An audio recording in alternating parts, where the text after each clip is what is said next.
California's EV-only future is officially dead. The president has just signed into action that gas cars will have an extended shelf life in California and many other states. And we'll get into this topic today, but we have other news to talk about as well, including EV registrations are falling in the United States.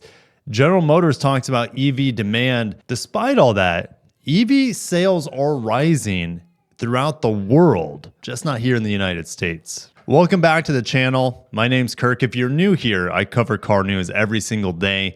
The heaviest news today comes in the form of EVs and their troubling future here in the United States. And if you hear kids in the background, well, they're playing with the chickens that are adjacent to my office. Yes, we bought chickens at our new house. And having a quiet house with chicks and children of my own, well, it's just something we have to get through together here on the channel. Trump repeals California gas car ban as auto industry applauds. The car manufacturers are happy about this. And here was their requirement, as well as the other CARB states like Washington, New York, Oregon, Colorado, etc. I think there were like 10 to 13 different states. Anyways, here was their straight line adoption of EVs, which of course was not realistic whatsoever. And starting next year, these states were supposed to go, I think California is the most EV penetrated state. I want to say they're around 20 to 25%. They're supposed to jump straight up to 35% next year. 43 the next. Like, look at this linear adoption. We don't live in a world where you have linear adoption. It doesn't exist. And the demand for EVs don't match this whatsoever. And you might be saying, Kirk, hey, some are plug-in hybrids, but even by 2035, 80% would have to be battery electric and the remaining 20% would be plug-in hybrid. Now, I will say something I am happy about that CARB did is that they said PHEVs must have a minimum of 50 miles of electric range. And that's why if you look at the GLC 350E, maybe that's the reason I got 74 miles of electric range on that plug-in hybrid. Insane. And then I'm excited to test the new RAV4 plug-in hybrid with the 22.7 kilowatt hour battery coming out this fall. They're saying 50 miles of range, but I might be able to get more out of that as well. So the group of 11 states that make up the CARB states just filed a lawsuit yesterday challenging the repeal by Congress of the state's 2035 electric vehicle mandate and also heavy-duty truck requirements. Trump said, "We officially rescue the U.S. auto industry from destruction by terminating the California electric vehicle mandate once and for all." Now, you might be saying Trump's destroying the auto industry because of tariffs. Well, seems like it near term, but long term, we have no idea. It could be really good for the auto industry. We have to wait out and see. And then California's governor, Mr. Newsom, said Trump's all-out assault on California continues. And this time, he's destroying our clean air and America's global competitiveness in the process. Well, we don't really have the minerals in the United States to produce battery electric vehicles. We have battery plants, but we still have to source things from all over the world, especially the rare earths from China, which Trump just secured a deal with China for these rare earths to make it into the hands of the United States automakers. I understand wanting to have clean air, but also taking the freedom of choice away from consumers completely about what kind of car they can buy doesn't sound like the most American thing possible. Now, the Alliance of Automotive Innovation, representing GM, Toyota, Volkswagen, Hyundai, Stellantis, and others, praised Trump's signing, saying that the EV rules were unachievable and made cars less affordable, limited consumer choice, and reduced industry competition. Do you think that that statement true? It's hard to disagree with that. You might be saying reduced industry competition. Newsom just said we're no longer global competitive. Well,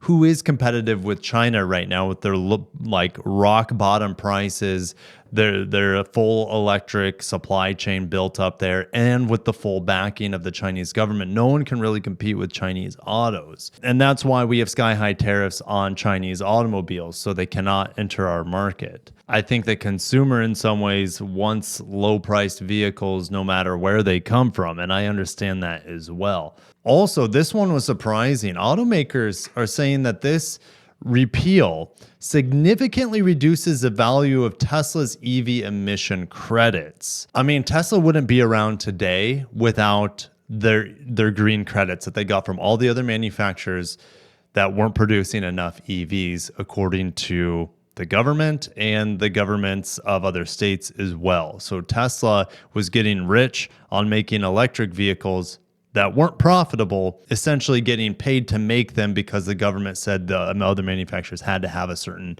percentage of electric vehicles in their lineup. A separate bill passed in the U.S. House in May would end the $7,500 EV tax credit and impose a $250 annual fee for EVs for road repair costs and repeal vehicle emission rules designed to prod automakers into building more EVs. It would also phase out EV battery production credits in 2028. And another Senate proposal would eliminate penalties for not meeting federal fuel economy requirements. Let me know if you are excited for these changes. I think there's a lot of good that's going to come out of it, especially if you live in the CARB states. But overall, not having the EV tax credit, which I've never really agreed with, but that will kill certain vehicles. Well, I mean, it'll kill a lot of EVs out there. You won't be able to lease them for fire sales anymore. The Slate pickup truck that I have a deposit on is, well, probably a no-buy at this point without the EV tax credit when that gets discontinued here. And what do they say in 2028? Well, no, that's the battery production credits. So the EV tax credit could get just taken away seemingly at any time now, but we'll see when and if that happens. And Tesla's probably going to be harmed the most here. All right. Tesla has upgraded their Model S and Model X cars, but they've also raised them $5,000. They're such low volume sellers, it's not even worth talking about. EV registrations fall in April for the first time in over a year, and Tesla slides 16% in the United States. But look, Tesla still has by far the most EV registrations so far this year. But why does Tesla keep sliding? Well, you might be saying the political reasons with Musk. Probably. But there are far more reasons than just that.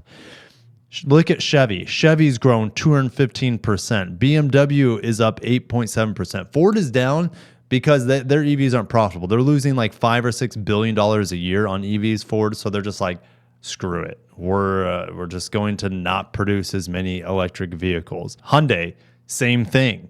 They're losing money on their EVs, like the Ioniq 9, which I've heard is great. It just launched. I hope to drive it very soon. I'm sure I'll really enjoy it. I like the EV9 from Kia. But Hyundai has some of the best EVs on the market, my favorite EVs on the market, in terms of just the platform's fantastic. They charge fast. They're pretty efficient. That is not stopping Hyundai from cutting back on their EVs and their EV availability and EV production. All right, because the demand is not there. Cadillac's up massively, but that's a little bit different. They're kind of specializing in EVs and fast as hell V8 sports cars right now with the CT5V Blackwing. Watch my review on that. Nissan up 52%. Stay tuned. It is now official that the reveal date, and I have hands-on. I'll be able to share it with you on the 17th, June 17th. Nissan Leaf is coming for the third generation, at least the reveal of it. Rivian, fully electric.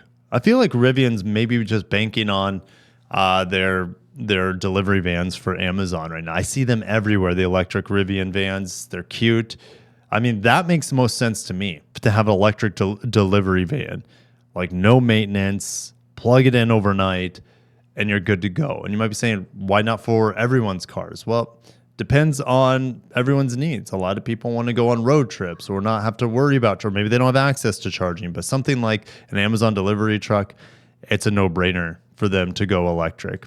Mercedes-Benz, remember, they were one of the most aggressive when it came to pushing EVs. They have probably the ugliest EVs on the market, some of them, down 20% this year. Acura, well, they didn't have any sales last year, but the ZDX is up there, almost beating out Mercedes-Benz. We just talked about earlier this week that Acura's sales are in Honda's Prologue sales. They're losing so much money by promoting these EVs and incentivizing them into the customer's hands. Now that we have possibly, more than likely, the CARB emissions situation completely thrown out the window, these numbers could keep falling. I don't know. We'll see. Time will tell. But like without an EV tax credit, these will for sure fall. GM weighing tariffs, EV demand, factory flexibility as it moves production to the United States. Here are their big plants.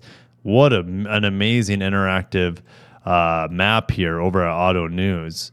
And you can see where they're building their electric vehicles on this map. But essentially, because of the lack of EV demand, GM, and for tariffs, GM is switching all sorts of production for gas cars into the United States. This is probably a good thing, I would say, because the UAW celebrated GM's investment of $4 billion back into the United States as a winning thing, as a turning point. But you might be saying, Kirk, I mean, if these cars aren't made in Mexico, they're just going to cost a ton.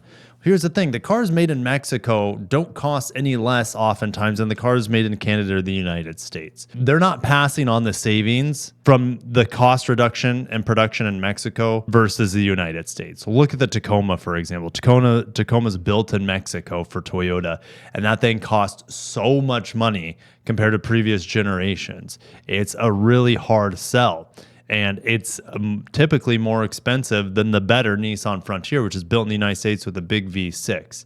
All right, you guys know how I feel about the Tacoma. I think it's a good truck. I'd probably take it over most of the competition except for the Nissan Frontier. But global EV sales are rising. Why? Well, it's China. China keeps pushing and pushing and pushing their EVs, and they get cheaper and cheaper and cheaper. Global sales of electric and plug-in hybrids rose 24% in May. What?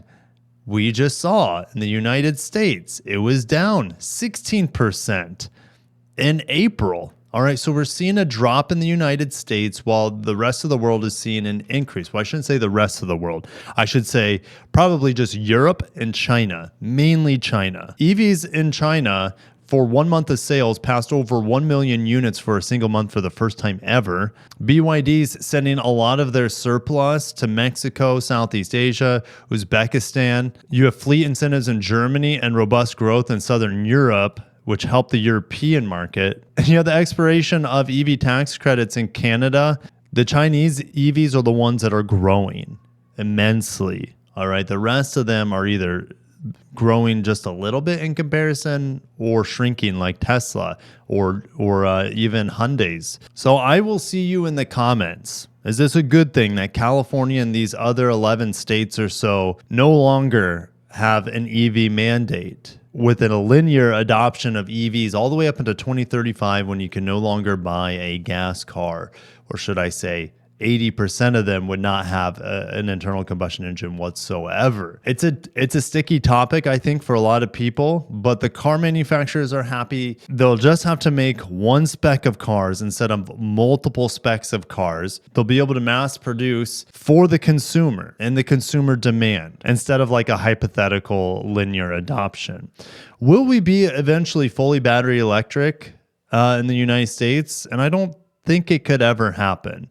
I think hybridization is a great near-term thing, but until we have a huge leap in batteries that don't require the weight, don't require the immense amount of materials, that don't require digging and polluting the world to acquire these minerals to get these batteries, we have to find something that's more sustainable. The current battery technology, even by 2035, it will not be sustainable. And you might be saying, Kirk, we can just recycle. No one still is recycling lithium-ion batteries. It's way too expensive, and it's just cheaper to come up with a new battery out of the ground. And also the processes have not matured for recycling batteries yet either.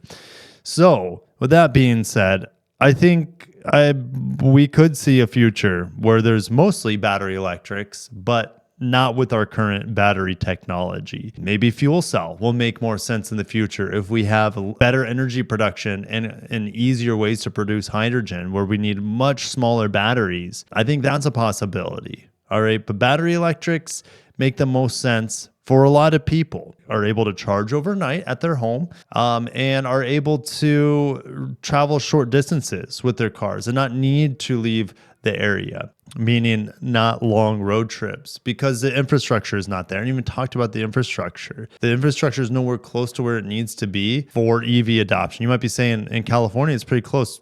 Yeah, they have a lot of chargers there, but don't they still have rolling blackouts and stuff? And that's with 25% EVs. What about 10 years from now when they're supposed to have 100%? I just don't understand it. But I like to have a conversation. So I'll see you guys in the comments below. Maybe you guys can enlighten me one way or the other to see the benefits and maybe the massive downsides to the killing off of California's ability to set their own EV mandates and emissions regulations. Have a great day, guys. Peace out.